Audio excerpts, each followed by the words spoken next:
Hello friends, welcome to ஜோடி Chennai studio. 20 days 20 neck design சீரீஸில் டே 10ல் இருக்கிறோம்.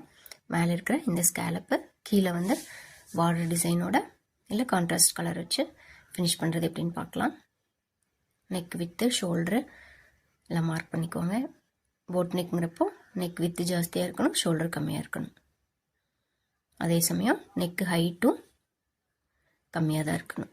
இப்போ பார்த்திங்கன்னா நான் மேலேருந்து நெக் ஹைட்லேருந்து கீழே ரேஞ்ச் தள்ளி மார்க் பண்ணிக்கிறேன்.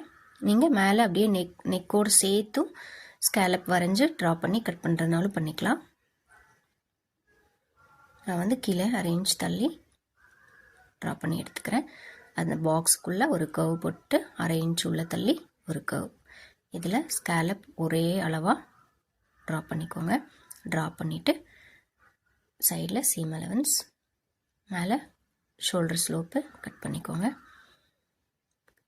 கட் பண்ணிவிட்டு கீழே பார்த்தீங்கன்னா உங்களுக்கு கீழே எந்த அளவுக்கு பார்டரோ இல்லை வேறு கான்ட்ராஸ்ட் சாரியில் இருக்கிற கிளாத்தோ ஆட் பண்ணணுன்னா எந்த அளவுக்கு உங்களுக்கு வேணுமோ அந்த அளவுக்கு கட் பண்ணிக்கோங்க. அப்புறம் இன்னொன்று என்னென்னா, நம்ம நெக்கு ஹைட் எவ்வளோ வேணுமோ அந்த அளவுக்கு ட்ரா பண்ணிவிட்டு கீழே பார்டர் ஆட் பண்ணிக்க வேண்டியதா, இல்லை கான்ட்ராஸ்ட் ஏதோ ஒரு கிளாத் ஆட் பண்ணி நீங்கள் ஸ்டிச் பண்ணிக்கலாம்.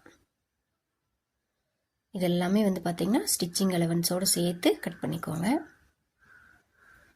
பிகினர்ஸாக இருக்கீங்க அப்படிங்கிறப்போ பேப்பர் கட்டிங் போட்டுட்டு அதுக்கப்புறம் மெயின் ஃபேப்ரிக்லேயோ இல்லை லைனிங்லேயோ ப்ளேஸ் பண்ணி கட் பண்ணிவிட்டு அதுக்கப்புறம் ஸ்டிச் பண்ணிக்கலாம். Thank you friends.